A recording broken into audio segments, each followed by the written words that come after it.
It's been quite some time since we've stepped foot in the town of Hawkins, and the longer we have to wait, the more the anticipation builds for the next instalment of Stranger Things.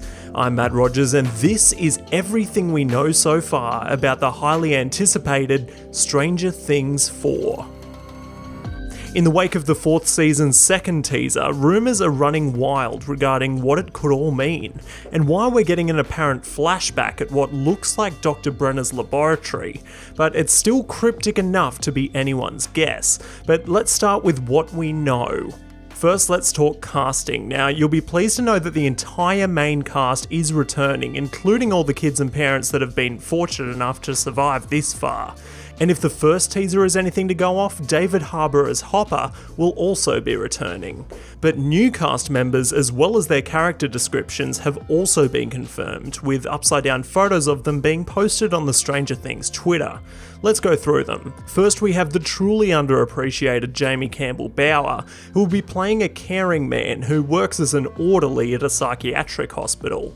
Eduardo Franco, Jonathan's new BFF, and a stoner who proudly delivers delicious pizza pies for Surfer Boy Pizza. Mason Dye, a handsome, rich athlete who is dating the most popular girl in school. Joseph Quinn, the head of the Hawkins High official D&D club, the Hellfire Club, which we will talk about more later in the video. Robert Englund, a disturbed and intimidating man who is imprisoned in a psychiatric hospital for a gruesome murder in the 1950s, but most of you may know him already as the original Freddy Krueger. Sherman Augustus, an intelligent, no-nonsense man who believes he knows how to stop the evil in Hawkins once and for all. Tom Lashiwa, a smart and charming Russian prison guard. Nikola Juriko, who is a seedy and unpredictable Russian smuggler who loves bad jokes, cold hard cash, and crunchy style peanut butter.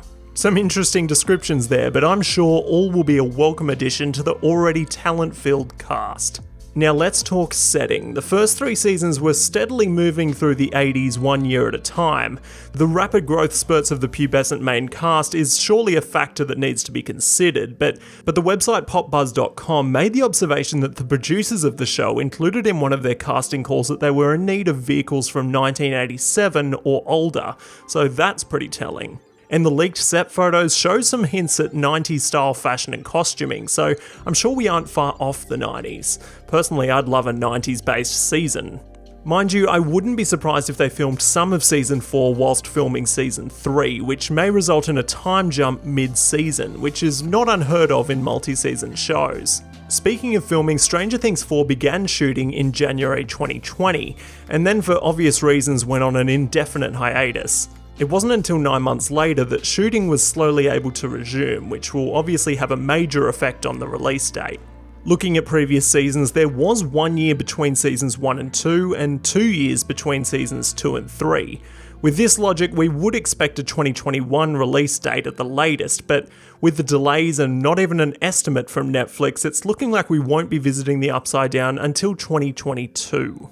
Now let's talk more theoretical aspects of the season. The Stranger Things writers' Twitter is the main source of most rumours, and we know from this picture there will be 9 episodes, as we see what appears to be 9 scripts in a pile. The writers are known to troll fans, but if they can be trusted, we have the titles of the first 3 episodes. Number 1 being Chapter 1, The Hellfire Club, Chapter 2, TikTok Mr. Clock, and Chapter 3, You Snooze You Lose. Now that doesn't give us much to go off, but we know the Hellfire Club is the kids' Dungeons & Dragons club, so we might be going back to season 1 vibes, when we were first introduced to the boys playing this game, which foreshadowed many of the monsters ahead of them. In regards to storyline, we are waiting on answers of what happened to Hopper after the events of the season 3 finale, and if Eleven's powers will return to defend Hawkins from the Upside Down that was disrupted by the Russians. My guess is the second teaser is hinting at how Eleven will recover her powers by reliving the horrors that Dr. Brenner put her through. We also have to remember that some of the kids are now geographically separated, which I found a weird choice as they are no longer a single unit, but I have complete faith that the writers know what they're doing. I personally think season 3 had some of the best writing in the entire series.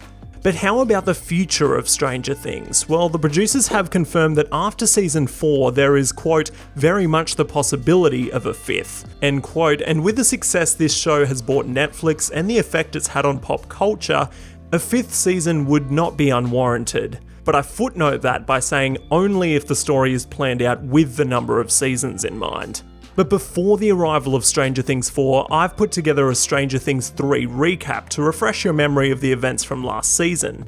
But if you want a fix of the entire series, I've also got you covered with my mega recap of all seasons so far. Be sure to check them out and subscribe for more Stranger Things updates as they become available. Ringing the bell will also ensure you never miss a bitchin' thing.